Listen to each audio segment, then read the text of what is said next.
আসসালামু আলাইকুম। ফিন্যান্স প্রথম পত্রের দীর্ঘমেয়াদী অধ্যয়নের একটি গুরুত্বপূর্ণ প্রশ্ন আজকে আমরা আলোচনা করব। নিটা লিমিটেডের 5 বছর মেয়াদি কুপন বন্ডের অভিহিত মূল্য অথবা লিখিত মূল্য এবং কুপন সুদের হার হচ্ছে 10%।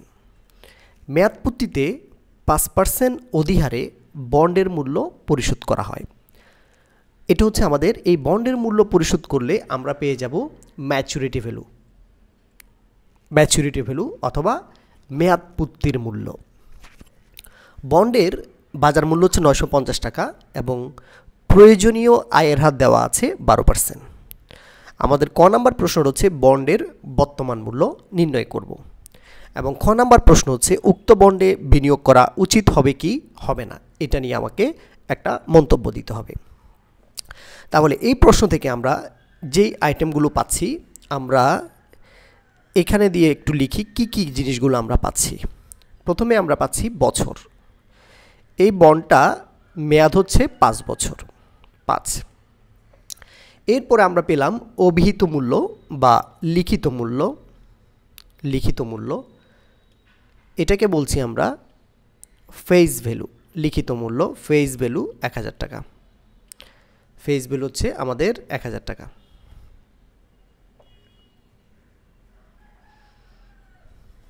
তাহলে আমাদের বছর পেলাম আমরা 5 বছর, এটার নাম দিলাম এন। লিখিত মূল্য হচ্ছে আমাদের ফেস ভ্যালু, এটা হচ্ছে আমাদের 1000 টাকা।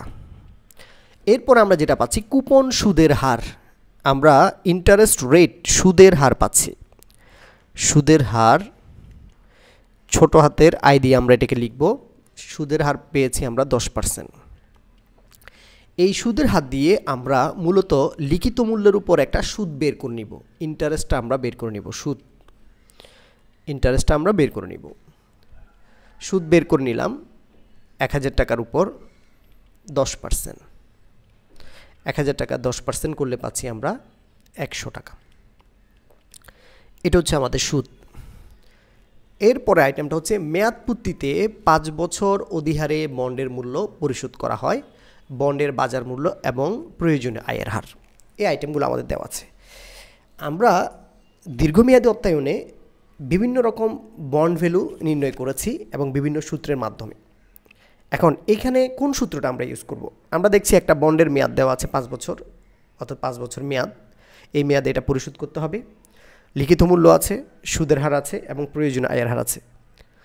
যেখানে একটা বন্ড কখন পরিশোধ করব এটা টাইম উল্লেখ থাকবে, তখন এটা হচ্ছে পরিশুদ্ধ বন্ড। আর পরিশুদ্ধ বন্ডের যে সূত্রটা আমরা একটু পরে সূত্রটা দেখাবো, এটা হচ্ছে পরিশুদ্ধ বন্ড। আমরা এটা আইডেন্টিফাই করলাম।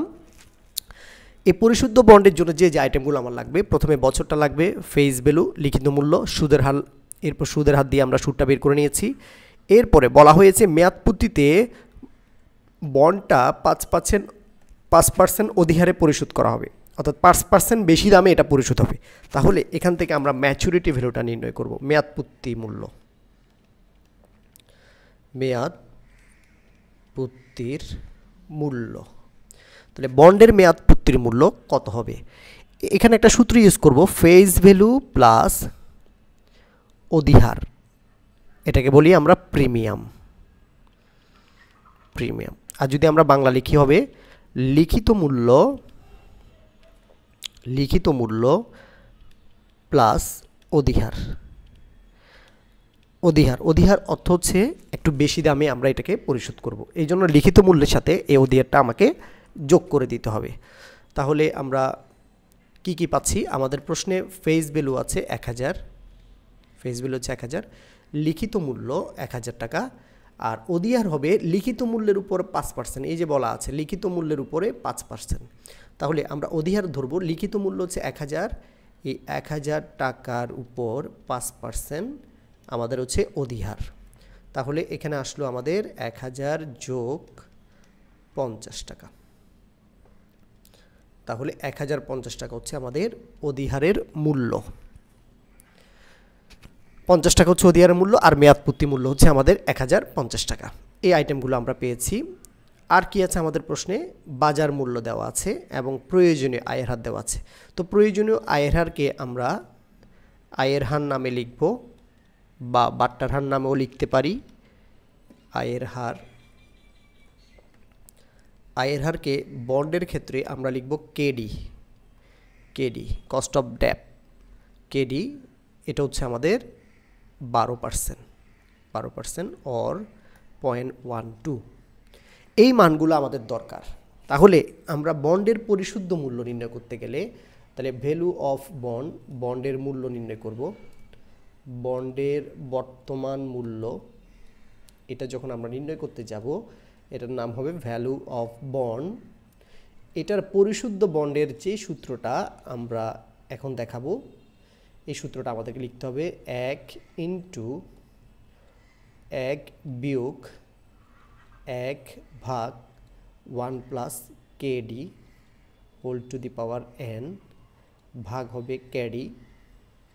আর এখানে আমরা বসাবো maturity value 1 plus KD whole to the power n। এই সূত্রটা আমাকে বসাতে হবে। এটা মূলত বর্তমান মূল্য নির্ণয়ের সূত্র। এই সূত্রটা আমরা যদি বসাই আর ওদিকে লিখিত মূল্যের বর্তমান মূল্য, ম্যাচুরিটি ভ্যালুর বর্তমান মূল্য নির্ণয় করলে আমরা বন্ডের মূল্যটা পেয়ে যাব। এখন এই মানগুলো যদি আমরা এখানে বসাতে থাকি 1 ইন্টু 1 বিয়োগ 1 ভাগ কেডি হচ্ছে আমাদের 12% আর বন্ডের মেয়াদ ছিল 5 বছর, কেডি হচ্ছে আমাদের 12% প্লাস এমবি, এমবি মানে লিখিত মূল্য 1050 টাকা আর 1 প্লাস 0.12 পাওয়ার হচ্ছে আমাদের 5।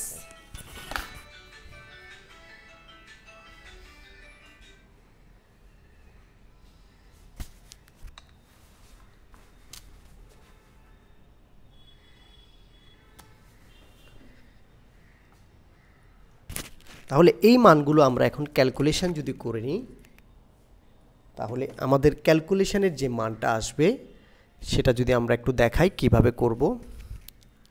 আচ্ছা, একটা জিনিস আমরা লেখা হয়নি, সেটা হচ্ছে এই যে আমরা 1 লিখেছি, এটা 1 না, এটা হচ্ছে মূলত ইন্টারেস্ট। এটা হবে আমাদের ইন্টারেস্ট, ইন্টারেস্ট কারণ সুদের বর্তমান মূল্য আমরা নির্ণয় করব। এটা হচ্ছে আমাদের ইন্টারেস্ট। তাহলে ইন্টারেস্ট আমরা বের করেছিলাম, আমরা ইন্টারেস্ট বের করেছিলাম 100 টাকা। এই যে 100 টাকা ইন্টারেস্ট, তাহলে আমরা 100 টাকা ইন্টারেস্ট এখানে বসাবো, 100 টাকা ইন্টু 1 মাইনাস 1/1 প্লাস 0.12 দি পাওয়ার 5 ভাগ হচ্ছে 0.12। আর এদিকে আমরা ম্যাচুরিটি ভ্যালুটা বসিয়েছি। ম্যাচুরিটি ভ্যালু আমরা যে একটু আগে বের করেছিলাম মেয়াদপূর্তির মূল্য 1050 টাকা অধিহার যোগ করে এটা আমরা বসাবো। এখন এখানে ক্যালকুলেশন করলে এই উপরের অংশ যদি আমরা ক্যালকুলেশন করি তাহলে আমরা পাচ্ছি, এই অংশটা ক্যালকুলেশন করলে আমরা পাবো 100 ইন্টু, আর এখানে আমরা পাচ্ছি 1 মাইনাস, আমি একটু দশমিক দিয়ে দেখাচ্ছি, 4523 এটুকু লিখলাম, এর বেশি আমরা লিখলাম না। আর নিচে হচ্ছে 0.12। আর এদিকে যে মূল্যটা আছে এই মূল্যটা যদি আমরা একটু বের করি, এদিকে হচ্ছে আমাদের 1000 আর নিচের মান হচ্ছে 2.21068, এটুকু আমরা লিখলাম। তো এই ক্যালকুলেশনটা যদি আমরা করি, 1 থেকে এটা বিয়োগ করব, 100 দিয়ে গুণ দিব এবং 0.12 দিয়ে ভাগ করব, তাহলে এটার মান আসবে আমাদের 456.38। ওকে, আর এদিকে 1000কে এটা দিয়ে ভাগ করলে আমরা পাবো 474.97। এটা এই দুইটাকে যোগ করে দিলে আমরা বন্ডের মূল্য পাবো 931.35। ওকে, 35, এটা হচ্ছে আমাদের বন্ডের মূল্য। তাহলে আমাদের প্রশ্ন হচ্ছে ক নাম্বার, বন্ডের বর্তমান মূল্য নির্ণয় করতে বলা হয়েছে বা বন্ডের মূল্য নির্ণয় করার জন্য বলা হয়েছে।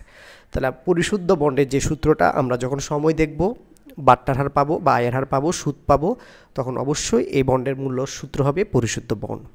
Interest into 1 minus 1/1 plus KD whole to the power n by KD plus এদিকে হচ্ছে এমবি ভাগ 1 plus KD whole to the power n। এই সূত্রটা মান বসালে বন্ডের মূল্য পেয়ে যাব। তাহলে বন্ডের মূল্য আমরা পেলাম কত? 931 টাকা। 931 টাকা আমরা বন্ডের মূল্য পেয়েছি। তা আমাদের প্রশ্ন হচ্ছে উক্ত বন্ডে আমরা কি বিনিয়োগ করব কিনা, এই জন্য আমাদের বাজার মূল্য দেখতে হবে। বাজার মূল্য হচ্ছে 950 টাকা, বাজার মূল্য হচ্ছে 950 টাকা। এখন এই বন্ডে বিনিয়োগ করা উচিত হবে কিনা একটা মন্তব্য আমাদেরকে লিখতে হবে। তাহলে মন্তব্যটা আমরা লিখব এভাবে, লক্ষণীয় যে এটা হচ্ছে খ নাম্বারের জন্য, লক্ষণীয় যে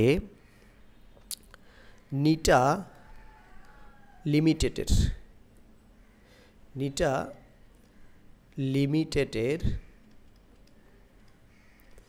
লিমিটেডের বন্ডের বর্তমান মূল্য আমরা পেয়েছি 931.35 টাকা,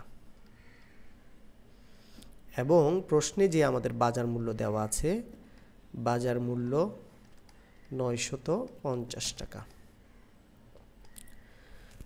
950 টাকা। অর্থাৎ একটা বন্ডের প্রকৃত মূল্য হচ্ছে 931.35 টাকা প্রকৃত মূল্য।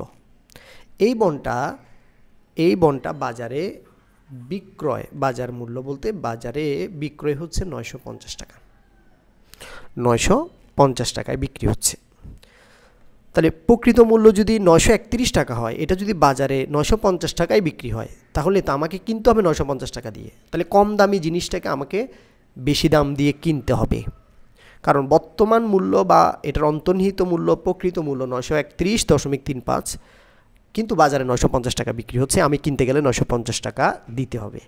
এই ক্ষেত্রে এই বন্ডে বিনিয়োগ করে আমার কোনো লাভ হবে না। তাহলে এই ক্ষেত্রে বন্ডটিতে বিনিয়োগ করলে ক্ষতি হবে, তাহলে কত টাকা ক্ষতি হবে? 950 মাইনাস 931.35 বা 900, আমরা এটাকে 32ও ধরতে পারি যদি আমরা দশমিক অ্যাভয়েড করতে চাই। তাহলে 50 টাকা থেকে যদি 31 টাকা বিয়োগ করি, আমাদের থাকবে, আর ওদিকে 0.35 আছে, তাহলে 18.35 টাকা ধরে নিলাম। 18.35 টাকা, সরি 35 হবে না, 18.65 টাকা ক্ষতি হবে। তাহলে আমরা কি আনসার দিব? সুতরাং এই বন্ডে বা উক্ত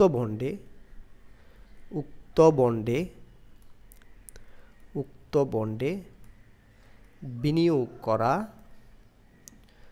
উচিত হবে না। এটা হচ্ছে আমাদের উত্তর, উচিত হবে না। এভাবে পরীক্ষা আমাদেরকে লিখতে হবে। লক্ষণীয় যে নিটা লিমিটেডের বন্ডের বর্তমান মূল্য 931.35 টাকা, বাজার মূল্য হচ্ছে 950 টাকা। তাহলে কম দামি জিনিসটা বাজারে আমাকে বেশি দাম দিয়ে কিনতে হবে। এই ক্ষেত্রে বন্ডটিতে বিনিয়োগ করা কি আমার জন্য ক্ষতিকর। তাহলে এক্ষেত্রে বন্ডটিতে বিনিয়োগ করলে ক্ষতি হবে 18.65 টাকা। সুতরাং উক্ত বন্ডে বিনিয়োগ করা উচিত হবে না। তো আশা করি বুঝেছ, খুবই দারুণ একটা অঙ্ক এটা। এবং যেমন এই অঙ্কে আমরা একটা অধিহার পেয়েছি, অধিহারে যদি পরিশোধ করে এই মেয়াদপূর্তি মূল্যকে আমরা এমবি বলতে পারবো, এমবি। তাহলে এই মেয়াদপূর্তি মূল্য যদি অধিহারে হয়, তখন অধিহারটা লিখিত মূল্যের সাথে যোগ দিতে হবে, এটা মাথায় রাখতে হবে। ঠিক আছে, এই অঙ্কটা খুবই গুরুত্বপূর্ণ, তোমরা বাসায় প্র্যাকটিস করবা, আশা করি পারবে। আসসালামু আলাইকুম ওয়া রাহমাতুল্লাহ।